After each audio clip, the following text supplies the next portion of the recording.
Welcome to the latest webinar from savethehighstreet.org in our series Succeed During Lockdown. I'm Michael Whedon and I head the High Street Advisory Board. I'll make a few introductory points before introducing today's expert. If you have questions for us, and I hope you do, please pop them in the chat box, which you'll access through the icon at the bottom and middle of your screen. Now, savethehighstreet.org exists to save the high street, one business and one good idea at a time.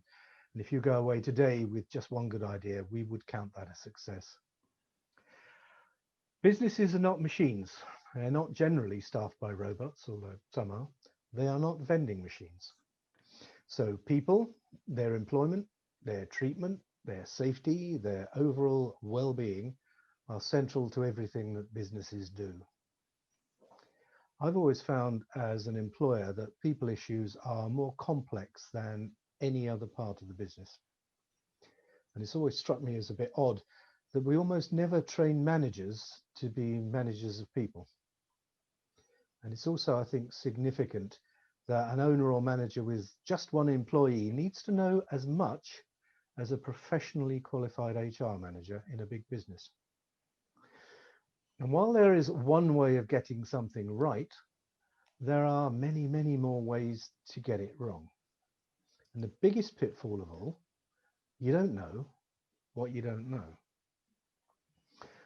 So this year has seen those normal relations thrown into, I think it's fair to say, utter turmoil, with something called furlough, which I'd only ever heard of before in relation to American military personnel, but which has paid at least some of the wages of nearly 10 million people, nearly a third of the working population.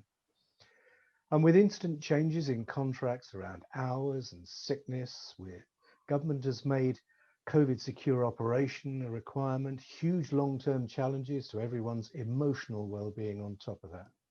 Every time the government has made an announcement, but before the official chapter and verse has become available some days later, I've watched social media groups around COVID light up with inquiries from confused and worried employers. During the first lockdown, as far back as the summer, can you remember that? I mean, I'm not sure how far we are into this crisis anyway. I think it's 9 months, but I could be slipping with that. Save the High Street surveyed 1,500 high street businesses and asked them about themselves. And they told us that 80% of them had at least one employee and that they average 5. Exactly half had furloughed all of those employees, and in half of those cases, that included the employer. Only 3 out of 10 furloughed nobody. Now, furloughing, of course, has been extended in the form of the job retention scheme until the end of March, although there's a bit of review in the middle of that. We'll come out of lockdown next week, and many areas will go, as we are seeing today, and certainly where I am, straight into tier 3, which will have consequences for businesses everywhere. Now, the hazards and associated risks to both employees and employers are sometimes enormous. So it's reassuring to me that experts such as today's expert, Peninsula, exist to help shine a light on where those pitfalls are and explain how to avoid them. Today, we have with us Ian Langford of Peninsula.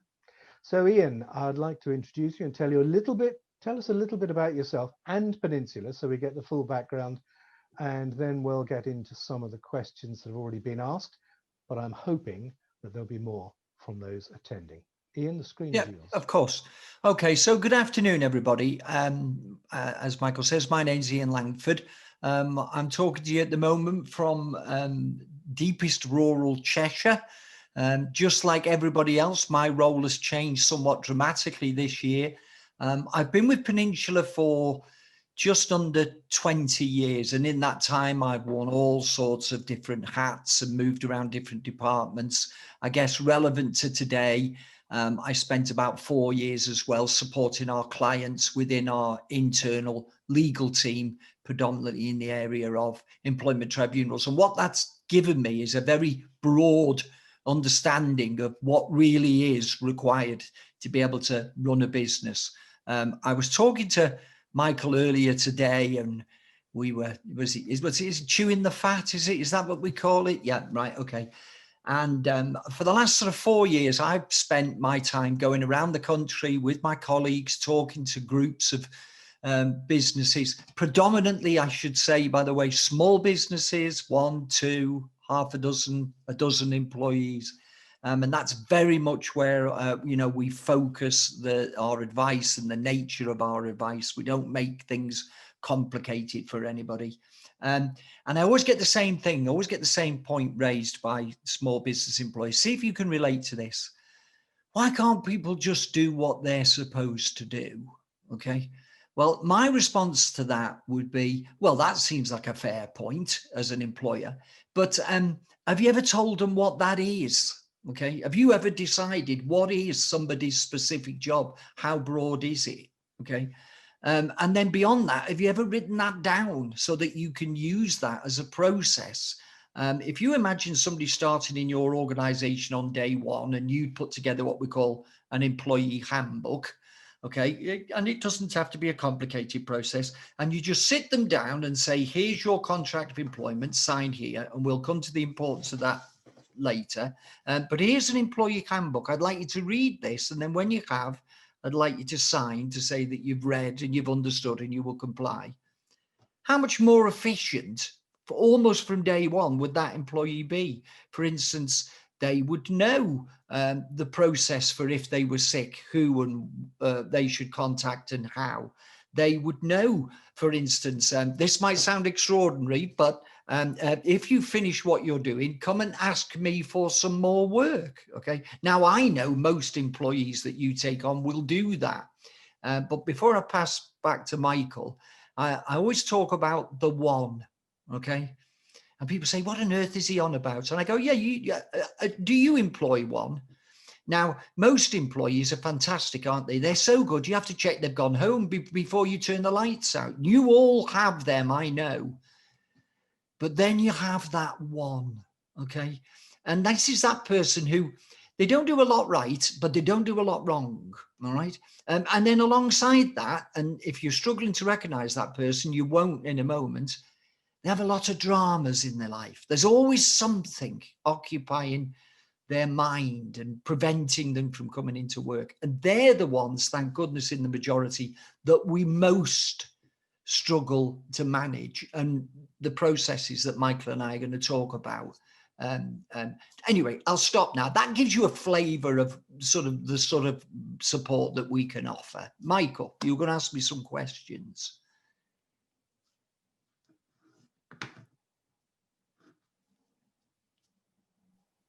You'd think, having done enough of these webinars, I'd unmute myself. It's okay, we're human. Furlough Peninsula, you're national and you have many people around and about. Yes, so we've got 1,500 staff in the UK. We are also actually an international company now, and that's just testimony to our success. Around about 40,000 clients. Our advice line is open 24 hours a day, 7 days a week. I had to get some advice on, haven't we all, my broadband service, and I have had a problem with my broadband service, and I phoned on a Sunday, and I got through to somebody who is clearly part of some kind of agency support mechanism, and I was just put into a kind of a holding pattern, ready for him to refer me to somebody the next day. That is not the case with Peninsula. We have around about 140 advisors. They're all legally qualified. And they spend all day, every day, listening to people like Michael, phoning up and saying, this is a problem. And then they will give you the solutions. If we say, as we traditionally would, oh, you will need to write a letter to your employee. Well, we don't do that. We write the letter and email it to you so that you can use that. And then alongside that, and thank you, Michael, for the advert. Yeah, we also have an optional indemnity.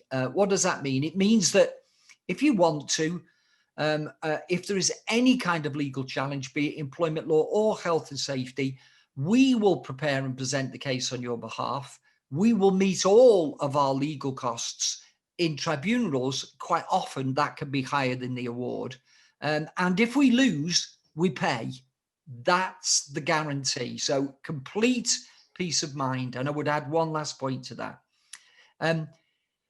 If I talk to organizations, lots of them have an accountant. You have to have an accountant, don't you, Michael? Because if you get this wrong, you can get into trouble, okay? And people often ask me about our fees. Well, I would say on a similar basis to an accountant. But boy, if you get a problem with an employee, yeah, right, it can be a lot more expensive than a small financial issue with the tax man. Anyway, there we are. And thank you for the advert. No, I don't consider it an advert. I think it's important that everyone who's turned up today and is taking time out understands why I originally approached Peninsula in the first place, because it was important that we got a very well-informed top-line national organisation involved in this. Yeah. So, Yeah. I think that's entirely So fair. one last, and everyone watching is a commercial background anyway, so that's fine. So one last point to add to that. I'll put some contact details up at the end, and please prompt me, Michael, to do so.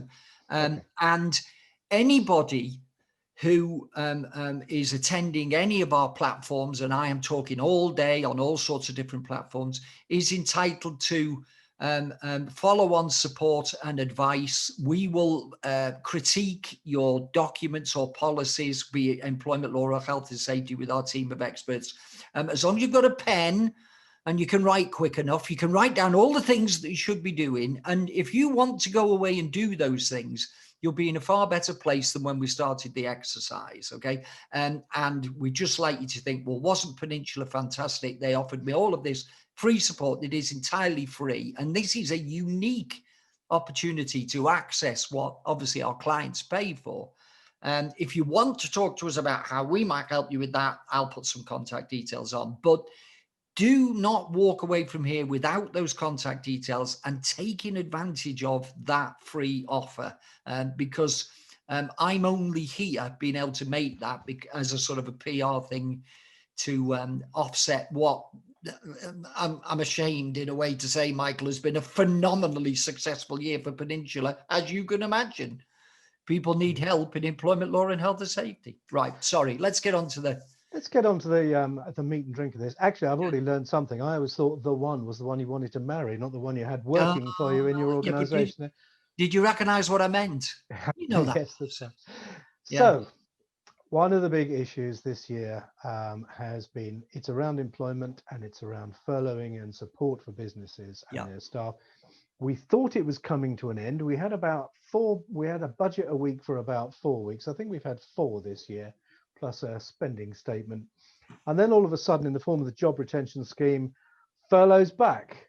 Obviously the Chancellor was worried that jobs would be lost permanently with the approach of the end of that. Can you just run through where we are now with furlough, where it's going and how it's changed from what it was previously, please? Yeah, okay. So I'm going to bring up some slides here. There we are. There's those contact details that I talked a little bit about, but let's go here. Okay, but now for the audience, do not switch off, okay, mentally. Oh yeah, I know all this. No, you don't, okay, because these things were tweaked last week and they were tweaked this week. Okay, so from the 5th of November until the 1st of April, review January 2021, one of the first updates. What does review January 2021 mean? It's now been confirmed. It will be reviewed in January, but no changes will take place prior to the 1st of February.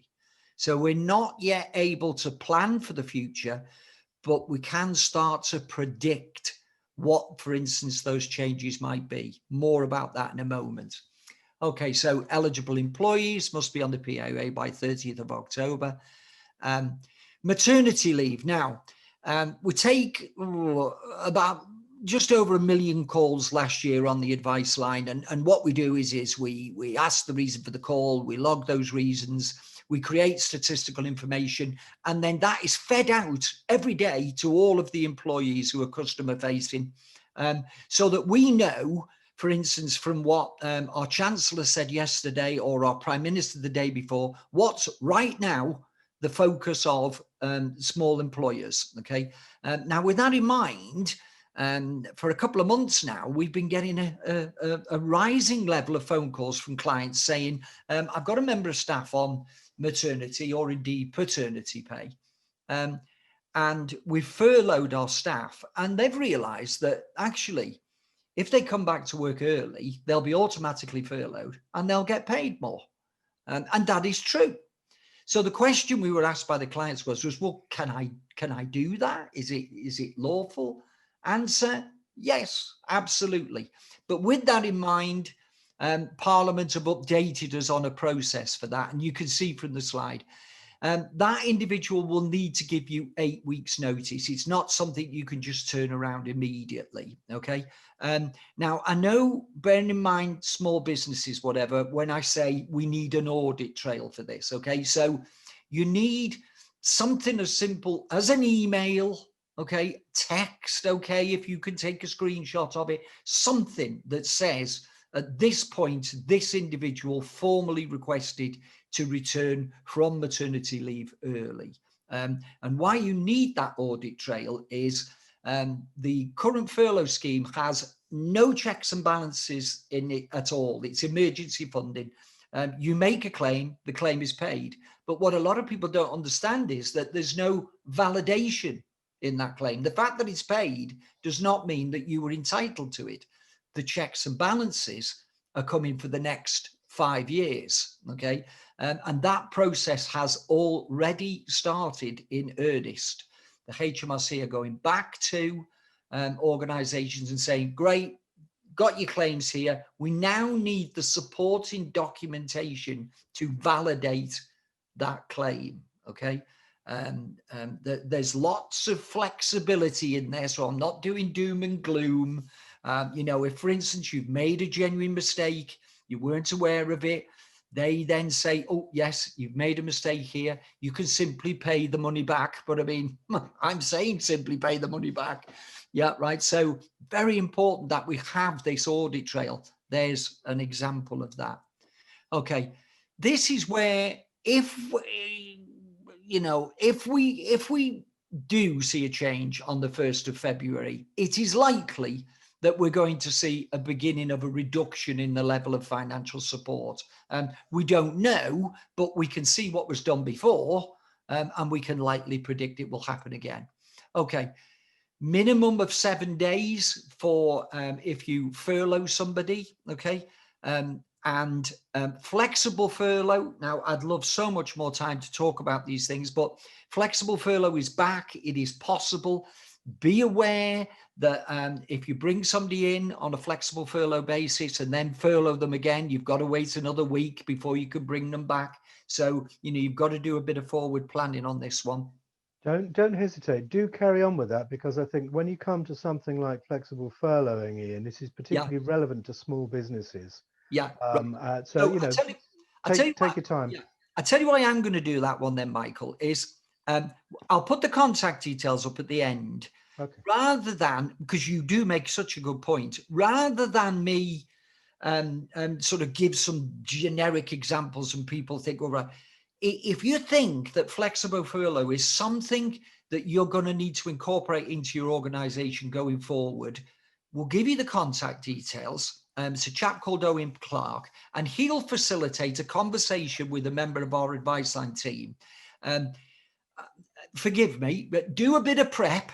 Write down on a bit of paper an idea about what you're trying to achieve and your thoughts about how you might achieve it, right? And we will give you a specific piece of guidance and advice bespoke to your organization. I'm making it sound fantastic, aren't I? Yes, we are a commercial business. Yes, we'd like everybody to become clients, but that's not the role I've been tasked with. I've been tasked with reaching out to organizations that aren't clients, and it may not be appropriate for them to be clients at this point, okay, and yet still be able to offer some support. So I am that portal into an absolutely bespoke plan with regards to flexible furlough. I can say, Michael, the biggest challenges for our clients is,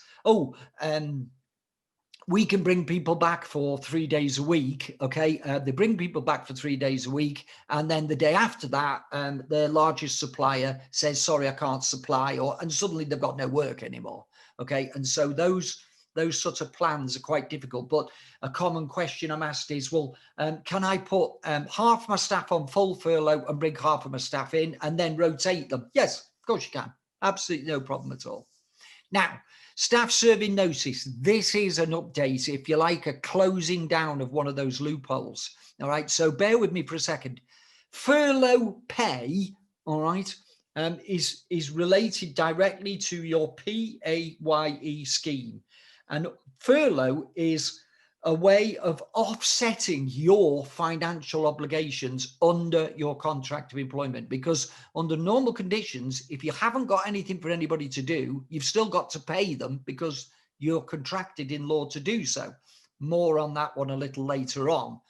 But furlough was introduced for the government to say, well, look, we're going to step in and we'll pay because we know you may not be able to, or we are forcing you to close. So in this situation, some people have perhaps retired.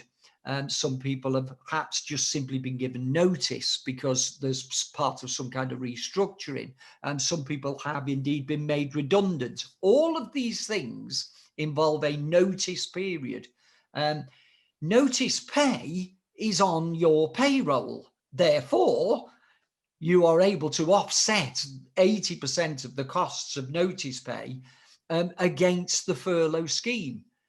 Sadly, from the 1st of December, that has been closed. And I'm very aware of, how close to the 1st of December we are now.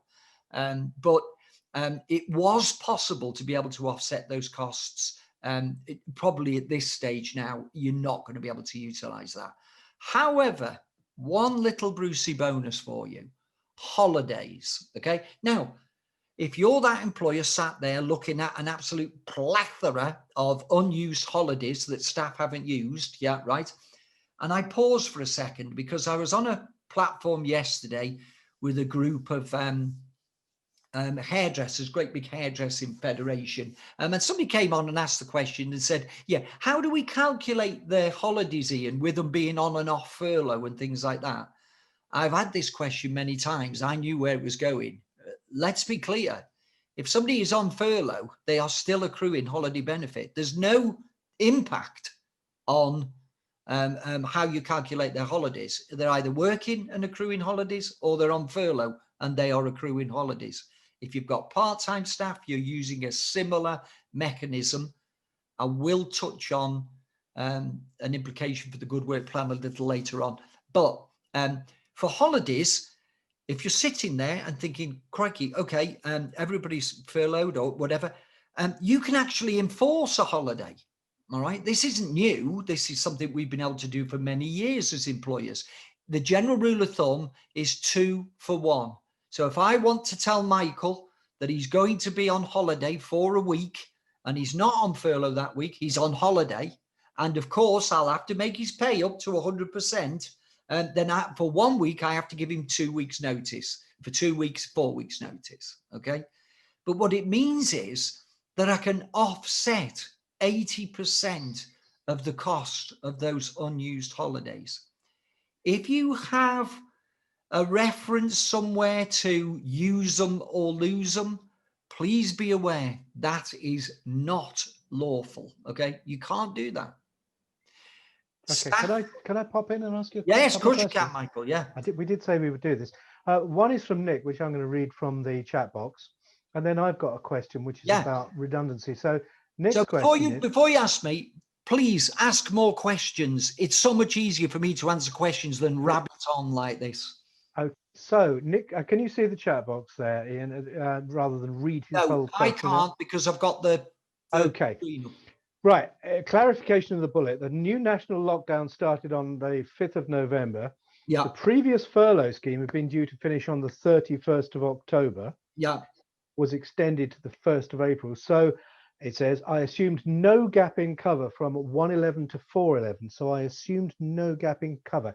Is this correct? Is the gap not just at a lower rate? Oh, my goodness. Congratulations. I don't know. Okay, should we take that and make I that will one of get the the questions answer. we will answer for Nick? I will get the answer to that. Could you, Michael, get me some kind of an email address or something for whoever's asking that question? Yeah, it's And Nick I'll get Fraser, you and the we'll do answer. that. I can say, by the way, rather than leave everybody hanging, do you remember just as around about the same time, Wales went into a completely different lockdown?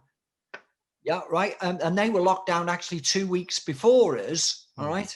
And it was a major issue. And at that stage, the answer was no, sorry, that ends, this starts, and there's a gap.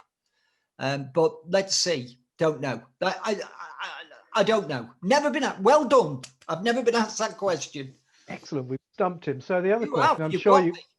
the other question you will be able to answer was, there was some question about people who've been given notice of redundancy or made redundant just at the point when the new furloughing scheme was coming in, Yeah. having the right during that short gap, I think possibly of a week, to apply for re-employment.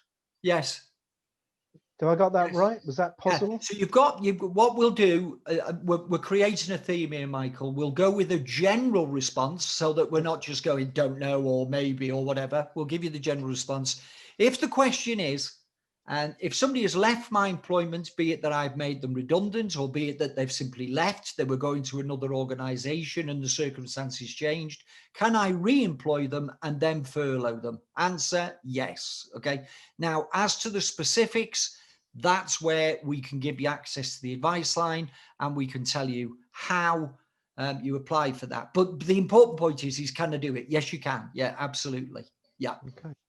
So that's one slide. We're going to be here till midnight. What have you got on the other slides? Do Right. carry Okay. on. Yeah. So don't forget, offset those holidays. Right. This is a quick one, Michael. You ready? Job support scheme, blah, blah, blah, blah, blah, cancelled. Very sadly, the job retention bonus, £1,000 per employee, cancelled. All these have been offset because of the reintroduction of the full furlough scheme. And claims can be made more than once a week and start on the 11th of November. And finally, did you know there is a very small difference between furlough 1 and furlough 2? And that is in furlough 2, there are claim deadlines. Okay, so you can see if you are making a claim for November 2020, it must be in by the 14th of December 2020. Now, I was talking to Michael earlier. Everything I've said so far, take to the bank. Okay, it's not a matter of opinion. It's not, Peninsula's interpretation of it. These are facts. Now I'm going to move in just for a second, based on 20 years of experience, into a little bit of conjecture here. Okay. Michael didn't know there were deadlines and he made his claim for November on the 17th of December. Several days later, he was delighted to receive the money into his account. However, 12 months later, on investigation under checks and balances, it transpires that he was too late with that claim. I don't know what will happen in those circumstances, but that's why those deadlines are critical. Right, let's stop sharing, go back to us. Right, how are we getting on? Good. I'm aware that one of the things I think we're going to come to the good work plan, but contracts are vitally important to regulate the relationships between employers and employees. I can't imagine there's been a year in which there have been more occasions on which contracts will needed to be varied from the original agreement, amended to changing conditions and so forth. Yeah. Could you talk a little bit about contracts, what should have been done, like, what everyone should have a contract to start off with? Yeah. So first of all, what's the relevance of a contract of employment? Okay. Now, it's a piece of paper. Okay. It can be one single A4 sheet of paper that says you are employed by me, Michael. Your job title is, your remuneration level is, your normal place of work is, okay, and any additional benefits or whatever that I might offer, be it a company car or a mobile phone or whatever it is, all the things you're going to get from this deal, All right. And you must issue a contract of employment. Now, we'll talk about the Good Work Plan, which was following a review by a chap called Matthew Taylor and was introduced into law on the 6th of April of this year, and obviously completely overshadowed by the pandemic at that point. So to put it into context, for 20 years, I've been used to one, maybe two significant changes in employment law. Now, what do I mean by that? Well, for instance, the introduction of paternity leave, the introduction of extra rights for people to the right to request flexible working, etc. All things that I know people will recognize, they've been covered in the media. Big changes, right? So therefore, you get one or two, either on the 1st of April or the 1st of October. The Good Work Plan on the 6th of April introduced 51. Okay, that's how it's all I was talking about. Okay, for a year, 51 changes in employment law. Now, to be fair to the government there, Ian, it did reject one. So although Matthew came up with with a new rule for every week of the year, yes, didn't they made a point of not actually accepting all yeah, of absolutely, yeah, and thank you, Michael. Yeah, right, and it was, I mean, for people who were involved in employment law like me, I got myself all giddy. It was like, oh my goodness, we could not stop talking about it. 51 changes in a year. And of course, the whole thing's been overshadowed. Why am I talking about the Good Work Plan with relation to your question about contracts of employment? Well, one of the points of the Good Work Plan says that you must issue a contract of employment on day one, okay? Because previously you had up to 8 weeks to issue a contract of employment. Now, very much I pride myself, Michael, on living in the real world. Yeah, right. Okay. And I get to talk to employers every day. Yeah. I hope it comes across, but I love my job. I can't believe they pay me. Yeah, right. Because I'm interested in it and I get to talk to people and they have to listen to me. But so often I'll talk to an employer, and you guys are out there, you'll recognize yourself. We take somebody on, they're with us a few weeks, it's not really working out, or they're late a lot, or they've been off sick, or whatever, or they just don't fit in, whatever. They've only been with us a short while, so we just bring them in, we have a little chat, say, look, I'm really sorry, we're going to let you go, I'll pay you to the end of the week, off you go. Okay. Now they go out to there, obviously very upset, and they say, my goodness, and they go on to the greatest legal brain known to man. It's called Google, all right? They type it in.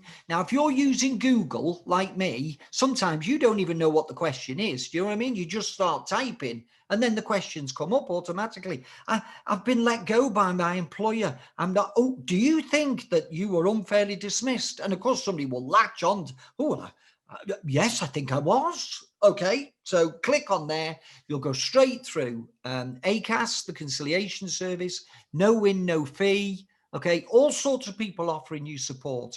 Now, previously, I would contact them and say, well, I was there for just a short while. Well, how long were you there? Well, 5 weeks, right? Okay. And then they brought me in and said, it's not really working out. They let me go and they paid me to the end of the week. Okay, and what's your problem? Well, I think I've been treated unfairly. Well, yes, but unfortunately, that is not defined as an unfair dismissal because you have to have 2 years service minimum. Okay, now, morally, 2 years service before you can claim an unfair dismissal is absolutely abhorrent. You can be, get out, you're fired, you smell or something after a week, and that's unfair dismissal, isn't it? That's grossly unfair.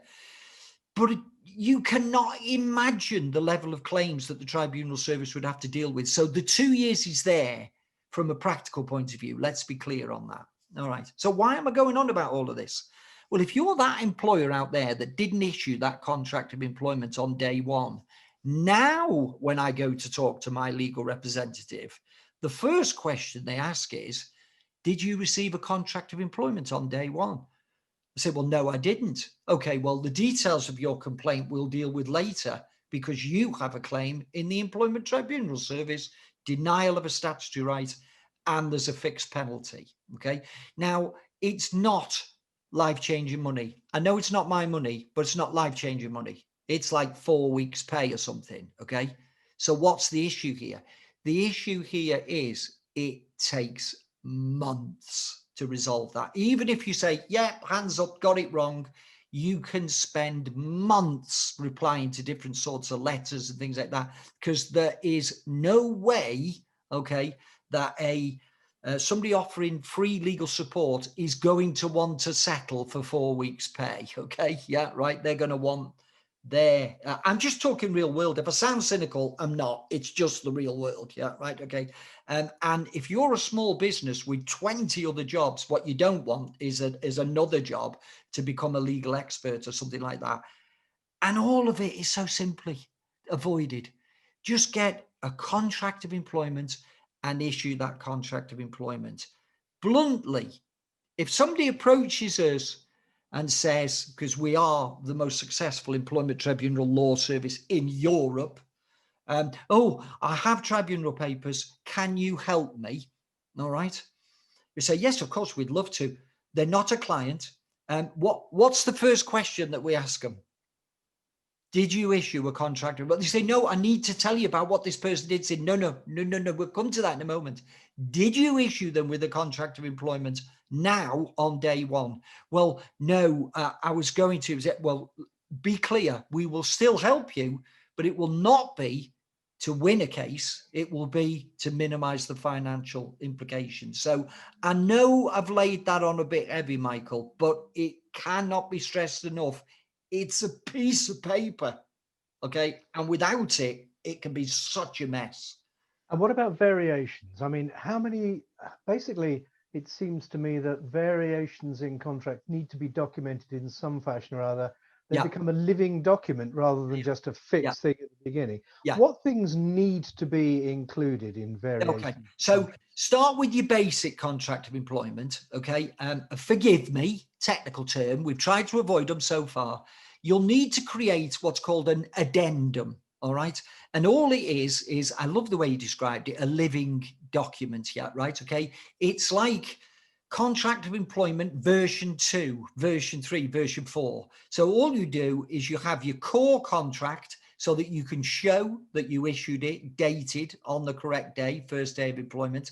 And then if, for instance, I need to put you onto furlough, I need to be able to demonstrate that I told you what was happening, I told you why it was happening, and I told you how it would affect you. And in essence, I need your agreement to change your contractual terms. That's furlough.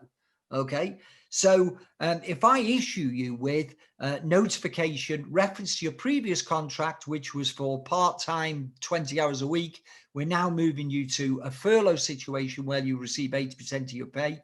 I'd like a signature or acknowledgement. Okay. But if you go on to furlough and I haven't got that acknowledgement, the fact that you remain at home and don't turn up for work the following day means it's certified. We keep it simple, right? If you can get a signature, great. If they go off and you don't hear from them, that's an implied acceptance of it. So it's fine. But Can those take the form of a letter saying, you know, send yes, this yeah. back signed? Yeah, email. We love data now in employment law. We love data, okay? Because apparently, if there is another world-changing event and we lose all of our electricity and what have you, eventually they'll get some electricity from solar or something like that. There'll be no fresh water, but you will be able to read your emails because you just can't get rid of them. Once they're there, they're there. And we've got some clever people that can audit that, yeah. So Okay. we love emails and data. Can I bring you back to a couple of things? So things are getting better. Somebody comes back from furlough. They come back into the business. There's two things really. One is they've got to be safe. They've got to be COVID Yeah, secure, and we've got to make everything around. But also, there are issues around the return to work, documenting that. And what happens if somebody says, "I'm just not happy about coming back"? yeah. We've seen examples of this. What are the issues around this, Ian? Okay, so let's go. Forgive me while we skip around a few slides here for a second, okay? Because I like to use some visuals as we go.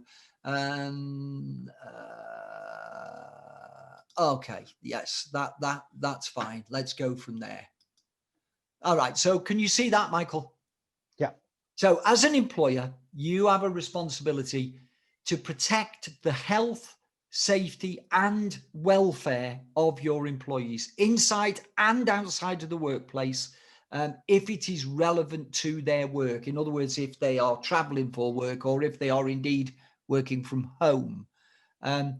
What you are not expected to do, what you are not liable for, is removing 100% of risk. It is impossible. Okay, ridiculous example, but it speeds things up. I go to Michael's small light engineering firm. I walk in through the doors, and in this room, there's machines that make noises and send sparks off and bangs and all that. I don't need to know anything about health and safety to know that I'm not going anywhere near them. They're dangerous. Yeah, right.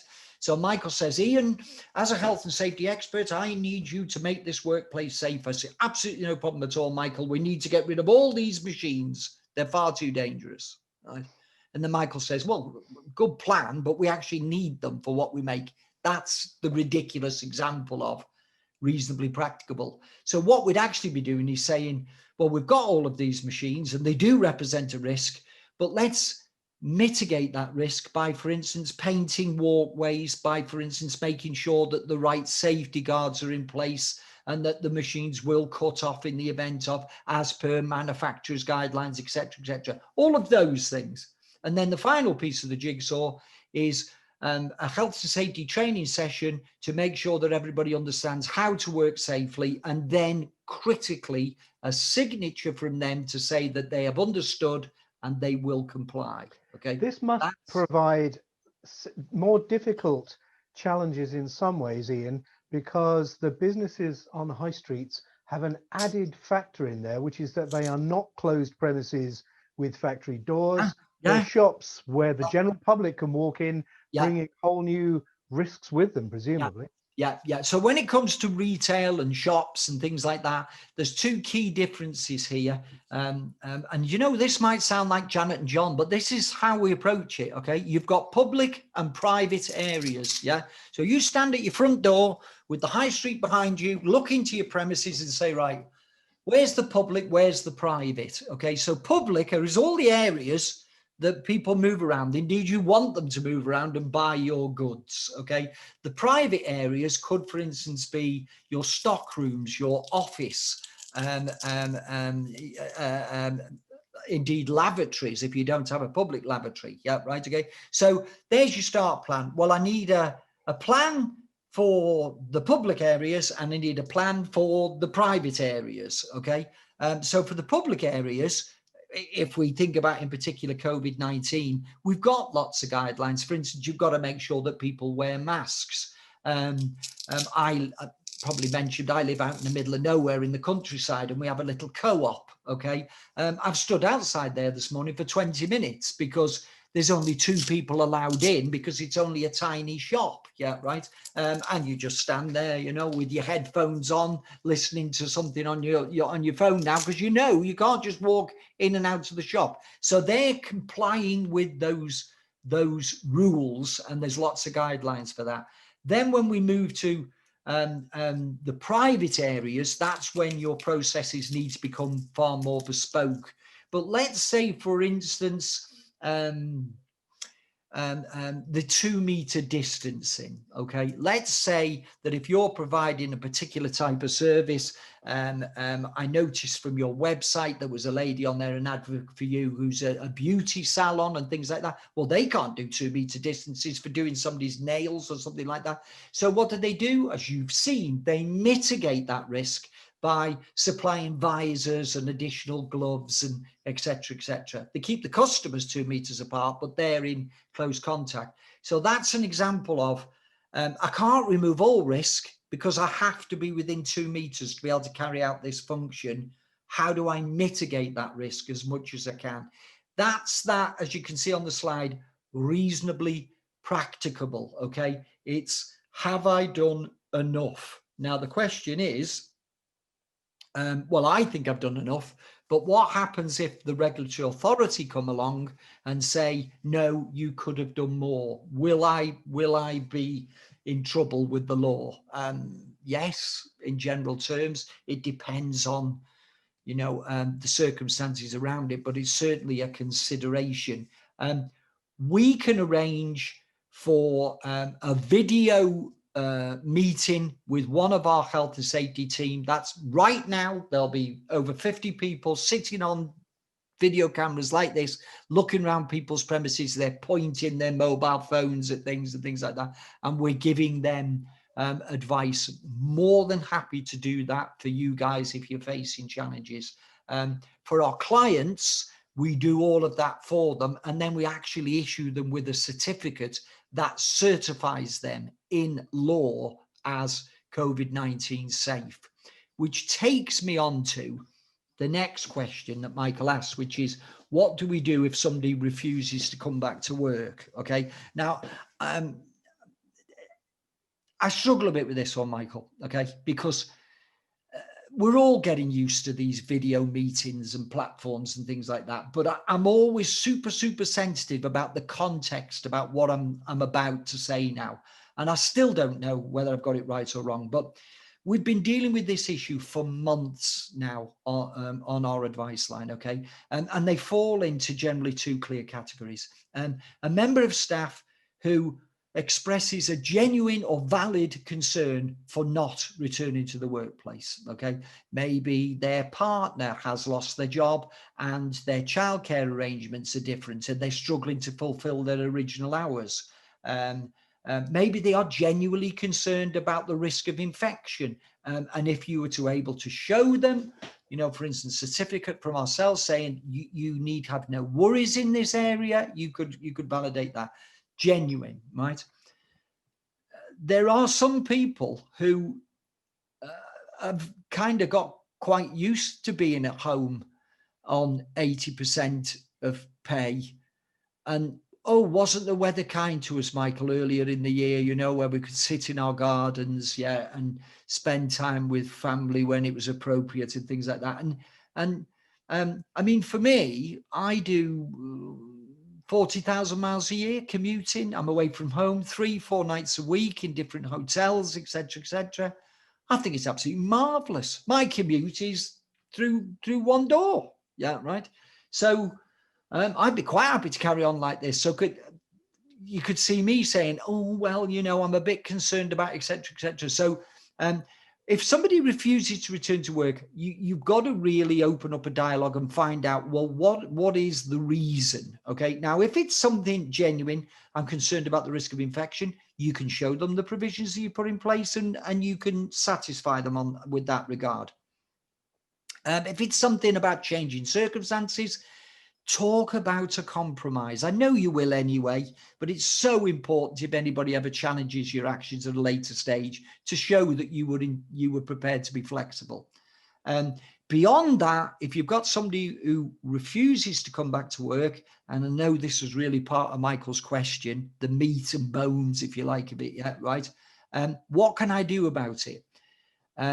It is an unauthorized absence. You may well fairly and lawfully consider that as a misconduct issue because they are refusing to fulfill their contract of employment. In a few cases, Michael, we've had to get to that point with our clients, okay? And they have gone back to their employee and said, you are aware that I'm lawfully entitled to expect you to fulfill your contract. And if you don't, then you're in breach of that contract and it could eventually lead to termination of your employment. And in most cases, then the employees thought, oh, right, okay. Oh, I didn't actually realize that. I thought, I could just stay at home and dig in. And we've got past that. So I can think of with over 40,000 clients, less than a handful of misconduct issues that we've had to deal with on a formal basis. But if the question is, can I? The answer is yes. Here's a question then, just following on from that. I mean, does retail and high street businesses pose more of a risk in the sense that although the employer will have taken all formal steps to mitigate the risk, actually one of the problems is that they still can't stop people coming in who won't wear masks and present risks to theoretically to the employees that the employer's not really capable Yeah, of mitigating. I know. I know what the law says about wearing I'm going to masks. turn it round on you, Michael. I'm going to Okay. turn it round on you. Does the law say, okay, that if somebody's coming into my retail outlet, they have to wear a mask? Does the law say that? That's a genuine It does, question. yes, I believe Yes, it does. right. Then there's no fancy way around this one. Okay. I can't tell you I've done everything reasonably practicable if I allow people to flout the laws and put my staff directly at risk. And that is Okay. really the question, because if you can't stop it, you can't really mitigate the risk, can you? But how do you enforce it? Well, you just say to members of the public, I'm sorry, you've got to wear a mask. If you're not prepared to wear a mask, perhaps you'd like to stand outside and I'll talk to you through the window or something. I don't know. I'm winging Okay, it. right, But if the question is, well, I'm doing my best, that interpretation of something like people coming in and exposing your staff to risk, that's not reasonably practicable. That's compliance. Got to be. Okay. It leads me on to, I did say I'd flag it, didn't I? Let's go to the speculation bit now for a second. Yeah, right. Okay. Because I was on a forum last week. There was a chap on there brought up some evidence, and it's around something you'll have heard of, long COVID. Yeah. The long-term effects. Okay. And the free legal advice section of our society, yeah, right, are all over this one. If you go on to the internet, whatever, you'll see, were you furloughed fairly? Okay. Another question is, did your employer do everything they were legally obliged to do so to prevent you from being infected? And this will become particularly important for people who have had the coronavirus and fortunately got over it and returned to work. Yeah, right. Okay. Because there may be some long-term symptoms for that. So I don't know. People will know we pre-planned some of these questions. Yeah. Just for the sake of communication and brevity, but not that one. And I don't know whether you knew how powerful a question that was, because there's a huge amount of flexibility. But something like somebody walking in without a mask on, yeah, there's no gray area on that. I know we're all struggling for business. No, sir. All right. Because the health and safety inspections that are going on at the moment, and they are going on, okay, none of them, to our knowledge, are random, okay? They are all supported by ongoing intelligence, and the majority of that intelligence is gleaned from social media platforms. So somebody's walking around your shop, okay, they've not got a mask on, a conscientious member of the public, shall we say, stood outside, click, click, click, and quite rightly so, and forwarding it to the regulatory authorities. This is not something I'm saying might happen. This is happening, okay? Of course, another interesting scenario is a member of staff is concerned. They've expressed those concerns to you. You've done nothing about it, okay? So they think, well, the best way to resolve this is some kind of photo evidence. I know we're going into the sort of the dark world here, but that it's the reality now. None of the inspections that are taking place at the moment are random. None of them. They're all based on initial intelligence, and the vast majority of that comes from social media platforms. Wouldn't you, if you needed to find out who was and who wasn't complying, and you knew that at the rate of one click you can identify 100 organizations that aren't complying, which door are you going to knock on? Okay. I mean, we came across this very early. We were asked enforcement officers about this, but back in July, how are you going to approach the reopening? And they said it's going to be based on information that we're given. It's going to be based on whether they got a poster in the window. We're going to triage it. We don't have, and this is important, I think, we don't have the officers to cover absolutely everything. So we'll cover where we'll think there is a risk. I know. So at the risk of sounding cynical, okay, 3 months ago, the government awarded the Health and Safety Executive an additional £14 million in funding, okay, to support the enforcement of the COVID-19 provisions, okay. the vast majority of that money was not spent on inspectors. It was spent on recruiting additional call centre staff, because that was their pressure point. They couldn't handle the level of incoming calls. Okay, so that's where the majority of their funding has gone. This isn't cynical, it's fact, it's business, it's reality. If you're doing everything you can, all right, you'll be fine. They are big sweeping statements. But if you know, okay, that people are walking into your shop, they're not wearing masks, and you're not doing anything about it, worse still, a member of staff has come and expressed a concern and you've ignored that, okay, then you, at some point, you will have a problem. No question. It's interesting. I mean, there were predictions some months ago, and I'm sure they're right, which was that we have a health crisis. We're definitely going to have an economic crisis. Yeah. And that's what Richie Sunak was talking about. And the third wave, it was suggested, is going to be, and it was described as, in wave terminology, a tsunami of litigation. Yeah, absolutely. Following all of this. Absolutely. Are you, I mean, just so the audience remember, okay, so I don't get accused of, you know, cynicism or whatever, but Michael raised that point. Are you aware of the Nightingale hospitals? We all are, aren't we? Yeah, right. Are you aware of the Nightingale courts? No. Oh, yes, absolutely. The Lowry Hotel is an example of one at the moment. The Lowry Hotel, I beg your pardon, the Lowry Theatre in Manchester. Yeah, right. Obviously closed just along with all the other organisations. 6 weeks ago, reopened as a court. Okay. Okay. We're into the last few minutes of this, Ian. I mean, it's been absolutely fascinating. Let's go on for another couple of hours. But there was one thing I particularly wanted to go on to. We talked about sort of physical well-being and risk and so forth. But one of the big issues, I think, which is applying to pretty much everybody. I was asked on the radio about this the other day. It's about people working in businesses and shops, but also those running it and so forth. It's not just about physical well-being at the moment, is it? After 9 months of this pressure, mental and emotional well-being is really becoming more and more important. Yeah. Where do we go with that? Because that's a lot less easy to deal with. So thank you. How can I, there we are. Let's go there, right? Let's use a visual as well. So you're responsible for the health, safety and welfare of your employees inside and outside of the workplace if it's relevant to the workplace. So health and safety, we understand. Welfare, worry, stress, anxiety. Right, okay. Good news, okay, at the beginning of the year, Michael, I'm talking to all of my staff and I say to them, the good news is that you're going to spend the majority of your time this year at home. And everybody goes, oh, fantastic. I want you to be paid. Whoa, wonderful. You're also going to take a 20% pay cut. Okay.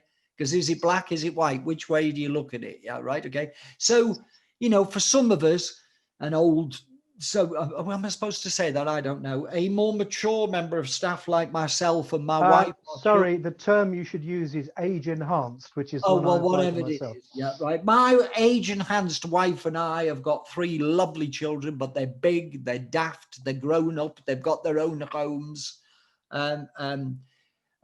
We've managed to do enough time not to have a mortgage or whatever. They're not wealthy people by any means, but my goodness, we haven't sorted ourselves out by now. So a 20% pay cut, this is inconvenient. Yeah, right.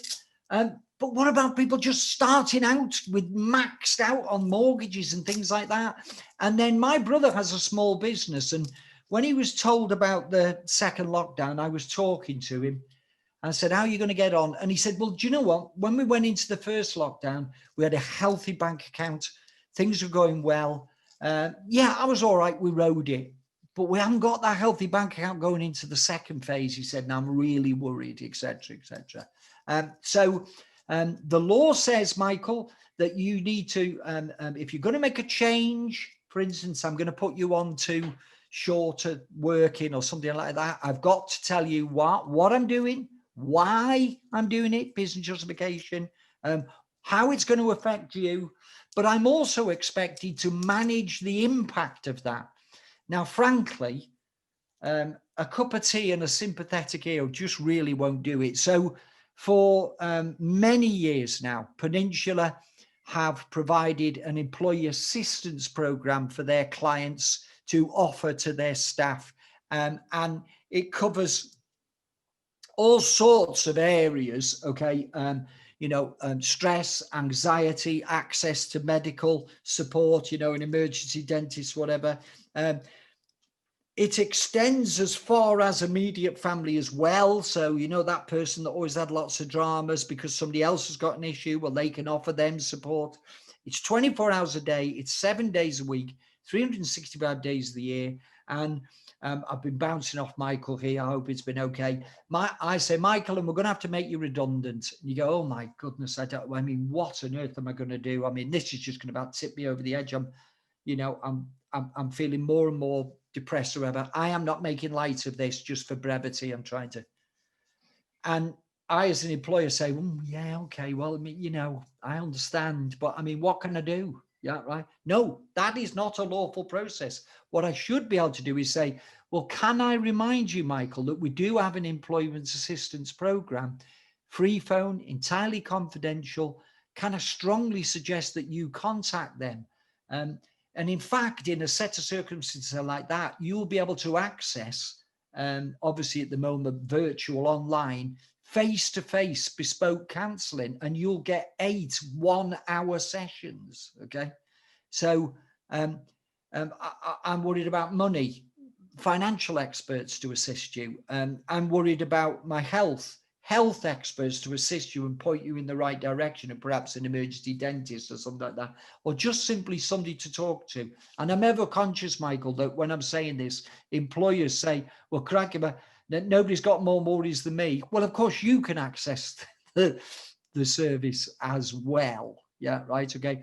I've been fortunate in all these months that my youngest son has been told to work from home, and he came home. He's home with us now. And so at lunchtime, I've got somebody to talk to. And then I'm working on these platforms. Yeah, right. Okay. And it's been a real benefit to me and him. I can't imagine the impact it would have had on me if for the last 9 months I've been working from home on my own. So, I can relate to it. I think it's absolutely critical. Right. We've probably run over. We have, but I thought normally I strictly keep these things to the hour, but I thought it's a very important point to end on. So thank you for that. The pressure on everyone is relentless, long term, and it's enormous. Yeah. So thank you for bringing that. I am happy, just in closing, Michael, to say, look, guys, if you found it useful and one other organization that bluntly should have been on this session, okay, then why don't you get them to contact Michael and we'll go again, okay? Now, that aside, if you think you like the way I describe things and you think, I'd really like to talk more about the redundancy process or about a disciplinary process or about what policies I could write to manage sickness and absence, reach out to Michael. He can come back to me. I'm here. We can do whatever you need. Thank you. Well, thank you very much, Ian. That was fantastic. I'm sure there's a lot more to talk about, and maybe we will go again. Yeah. Because these issues aren't disappearing overnight. Yeah. I was rumbled on the subject of deadlines. Okay, I didn't know about those, but I've learned something there as well. I'd like to thank everyone who's taken time out today, as well as Ian for bringing his time and expertise. I hope you all found it useful. I certainly did. The recording of today's webinar will be published shortly. And on Tuesday, 1st of December, just before lockdown is beginning to come to an end, we will turn our attention to something slightly less painful in a way, marketing and the high street business as lockdown ends. Kind of ends. Maybe does it. We hope you can join us then. Thank you all for coming, and thank you very much indeed, Ian.